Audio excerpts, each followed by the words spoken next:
Hello everyone, I am the Lore Explorer, and this is the Outer Worlds. It's going to take a while for me to get used to that after the last series. I wonder if Obsidian googled that name before they chose it. Either way, like with the Outer Wilds, we will be reading a lot of lore in this series. If there is a log with multiple people, it'll be easier if you read along to see who is talking. Because the Outer Worlds is great at building interesting characters unique to the universe. In the last episode, we touched on the universe of the Outer Worlds. We learned how the 10 companies pulled their resources to fund 2 ships to make the journey to the halcyon solar system, the Groundbreaker and the Hope. We are aboard the Hope, but both ships are huge cargo ships built to haul things through interstellar space. The ships use a skip drive to travel above the speed of light, and have both been retrofitted to hold hundreds of thousands of frozen workers. They are so big that they still have room for things the workers need to colonize Halcyon. To maintain this marvel of a ship, 24 people were left unfrozen for the 10-year journey. The Hope is orbiting Earth for the last time as the crew gathers near the window. The ship performs the orbital maneuver to leave the solar system, and they watch Earth shrink. Some of them are so compelled they feel they must at least say something. Captain Wilhelm Hunt starts. "This is it, folks." Frank, the engineer, says, "Say goodbye to Old Blue." "Yeah, if anybody wants to." "Good riddance," Resi says. "Why so bitter, Resi? She's been a good home." "Well, we'll see how you feel in 1 year." So, moment of silence? Or should we make a toast? Anything? Feels weird leaving Earth in the rearview mirror. "No, from now on, we only look forward," Hunt says. Resi is the navigator of the ship. I imagine she spent plenty of time in space and seems to prefer that over her home planet. Frank the engineer is a bit sentimental of it, though. Hunt says from here on, we only look forward, but the log before this one is one of reminiscence. His longest trip with his wife was 1 week. And Donna didn't even like being away for that long. She packed so much food it weighed them down a bit. It's a good thing the rations were supplied, or she would have spent their life savings on beef jerky and nuts. To his credit, we don't find any more logs about his past, which is kind of unfortunate actually. Exploring, we see the effects of long-term space travel play out in a few ways. Frank asks Resi if she wants to play a card game. She agrees but asks him not to cheat. He is so annoyed, he storms off to find someone else to play with, which seemed to have worked out for Resi, because while she was on duty, she got a visit from Alexei, the medical officer, and he gave her a quick workup, if you catch my drift. Even though Resi has someone in the pods she is waiting to start her life with, the stress of the same people in cramped quarters makes people do strange things. For example, Frank hates the food called borscht so much he visits Alexei, the medical officer. He tries to get the doc to prescribe him something because he doesn't like the food. And I'm not sure what prescription makes food taste better, but if there's one, I want it. Alexei sends him off, saying either starve or get used to the taste. Everyone on the ship is on edge. Even Hunt and Donna are worried about their son, Lucas, a 6-year-old boy frozen in the pods to be brought with them. By the time he is thawed out, the couple would already be in their 50s, and he will be sent off to school soon after that. As if the Grand Architect himself had it out for these people, tragedy struck. In the year 2294, the Hope's skip drive malfunctions. The Hope falls below the speed of light, and Resi notices immediately that something's off. They fell off their projected course. If they did nothing, they'd miss Halcyon completely. Hunt has Frank announce to the crew what is happening, since he's the engineer. Now that they've fallen below the speed of light, the Hope is way off course. Even if they could just reignite the skip drive, they would have to wait for Resi to plot a new course, which takes a very long time. And even then, they may not have enough fuel for a skip. People who try to skip without enough fuel end up exploding, which the crew would very much like to avoid. Rightfully so, the crew is a bit worried. No one really knows what to do. Hunt takes charge and tells Frank to see to the fuel. He also tells Resi to plot a new course and assume they will use a skip drive. The captain immediately sees the issue here. They were only provided 10 years of supplies. Even with the skip drive, who knows how far they've drifted off course. The board never spent money on emergency supplies. They'd rather spend the money on a better crew who wouldn't need them. No matter how he does the math, someone is going to starve. Shortly after the meeting, Frank reports the skip drive is non-functional. Not only that, but Resi says it'll take 26 years to reach the halcyon system on slower than light speed thrusters. After 9 years travel, the crew is down to 1 year of supplies, and they know it. But there is still some hope yet, pun not intended. Donna's mother had a thriving garden. Tomatoes, lemons, limes, a sailor's dream, a replenishing food source, and she's given some seeds to her daughter. So Donna sets up a hydroponic system to start her own little garden. But Resi is stressed. Mapping this course is very tedious work, and she is the only one on board capable of doing the job. If she gets even one number off, they may crash into an asteroid, losing hundreds of thousands of lives. We're going to take a break from following the main crew and acquaint ourselves with the universe's greatest janitor, Thurston Stallsworth. Engineer's log number CE-17. This whole starving to death thing isn't all it's cracked up to be. On the upside, the bathrooms are the cleanest they've been since we've left port. It's made my job a hell of a lot easier. Thurston Stallsworth, custodial engineer. Engineer's log 29. Finding a lot more blood on board lately. This must be the clumsiest crew on record. It's so hard to get blood stains out of steel. I'm going to run out of antiseptic wash. I better have a promotion waiting for me when we dock. Thurston Stallsworth. Engineer's log number 32. Today I found a finger in one of the security mechanicals. It scratched my floor because the finger jammed a leg joint. This is getting ridiculous. Thurston Stallsworth, custodial engineer. Now that we know the toilets are clean, we can check back on the main crew. Digging through the logs, we see a message left by Frank. It says, "Law help me. It worked. I'm going to hell, but it worked. Now how the hell do I break the news to the captain?" Frank, the guy who cheats at cards. Frank, the guy who hates Boris so bad he annoys the doctor. What could this guy be up to? Hunt calls the crew together for a meeting. Noticing the rations are off, he asks the crew why. After some questioning back, Hunt reveals no one has been stealing food, rather, someone is not eating their share. His wife Donna mentions that means their food will last longer, right? So what's the big deal? But Hunt realizes that means someone is hiding food from the rest of the crew. Despite Frank claiming whoever it is isn't doing anything wrong, it's their food after all. But Hunt insists everyone interrogate their crew. They must find the food and add it to their group's rations. This is a matter of survival. The longer we last, the better chance we have to figure this whole thing out. Some time passes, and Frank eventually decides enough is enough. He goes to Hunt and admits he's the one who isn't eating his rations.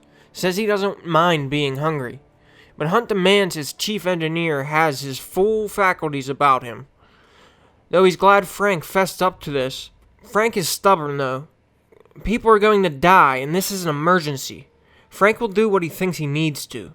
Hunt tries to reason with him, but Frank resorts to curses and storms out. For the sake of the story, we will say that very night, Frank snuck to a terminal while no one was around.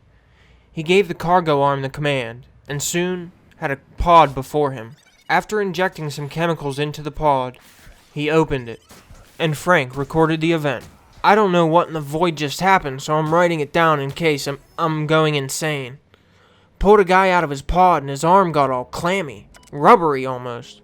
I poked at it a bit and it started to liquefy, like it was made out of water. Put him back as quick as I could, but I don't think he will make it. This better not be a trend or we're all gonna starve anyway. What?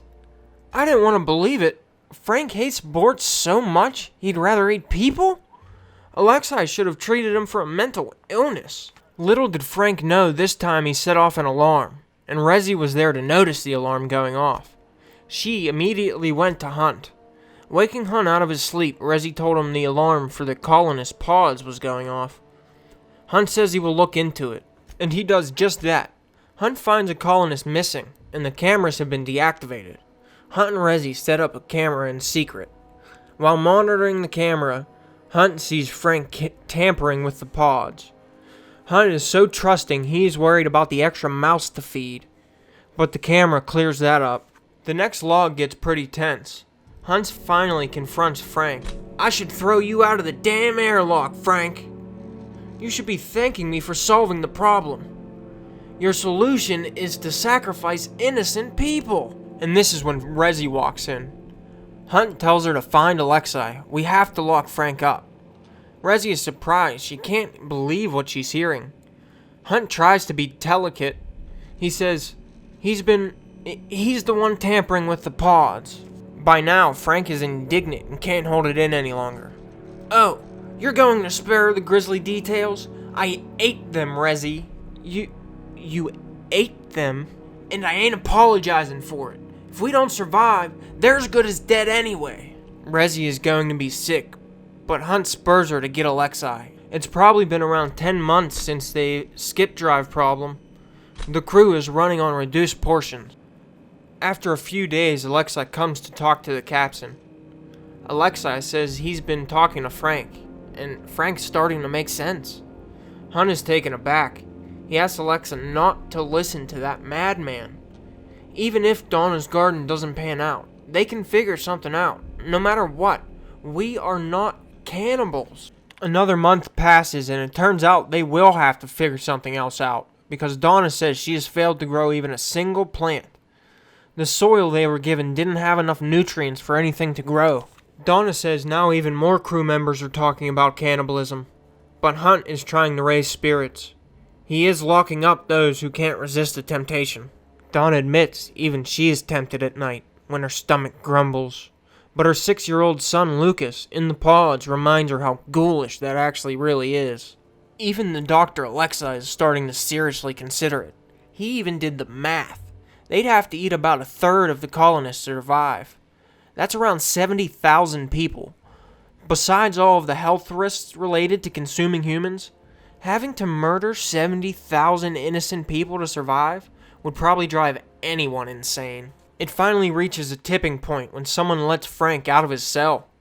Hunt is locking down the colonist pods and arresting anyone who tries to tamper with them, and anyone who helps Frank. Searching the ship, we notice not only was Frank let out, everyone who has been sealed in has been broken out. All except one room's inhabitant. We find the door to Donna's room sealed, but entering it we find a note.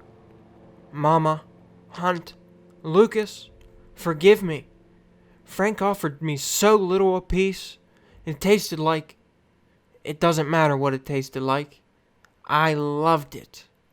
Let it be known I broke my own lock. I'll die in here, and that's my choice." Oh, law. This whole ship went to hell in a handbasket. Hunt asked Reggie if she was able to plot the course to Halcyon. It's been a whole year, but she is still worried her calculations may be wrong.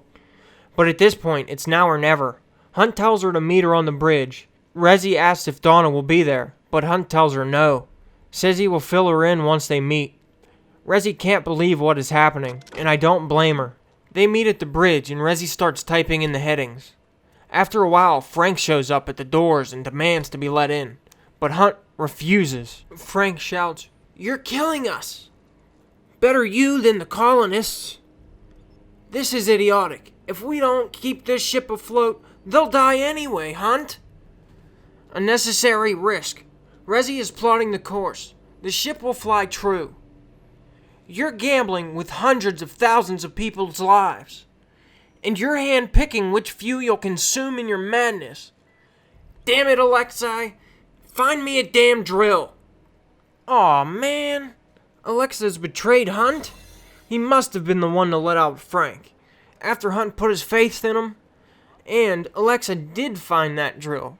Frank begins gnawing at the lock with the metal teeth of the drill. There's not much Resi or Hunt can do but wait. Eventually the drill stops. Hunt wonders whether they are taking a break, or if it broke. But Resi realizes they are probably just going after the colonist pods. Hunt realizes the cannibals can just outlast them. His conscience couldn't let this stand. Why should he die while those traitors get away with mutiny and cannibalism? He tells Resi to keep working. He will take care of it. After that, we only find one last log from Resi. I think I'm the only one left. I don't know what Hunt did down there, but he hasn't come back, and they haven't used the drill again. I'm done. I set the course. I'm down to my last day of food, and I don't want to die like Donna did. Fly true, Hope. I think this is the body we find laying here by the bridge, taking matters into her own hands. But we do know Resi was successful. It took Hope a total of 35 years to reach the halcyon system, but it made it. That's 3.5 times longer than it was intended to fly. But every person alive on the Hope owes their lives to Resi and the Captain Hunt. And it seems like the fate of the colony lies in the hands of a survivor of the journey as well. But either way, the colonists have Resi and Captain Hunt to thank for the journey that they made safely to the halcyon system. When they did make it, the board found and placed Hope in orbit around Typhon, an uninhabited icy planetoid at the edge of the halcyon solar system, where they expected nobody to find it. And it remained there, undisturbed, for 35 years, until a mad scientist named Phineas Wells shows up to steal our body. I imagine Resi and Hunt would be relieved Phineas didn't let the hardship they endured be won in vain, as the board intended. At least we are left with the notion that one day Hunt's son, Lucas, may grow up, and he may even pilot the Hope, like Hunt wanted. But for now, this is the Lore Explorer, diving deep into the story, so that I can share it with you.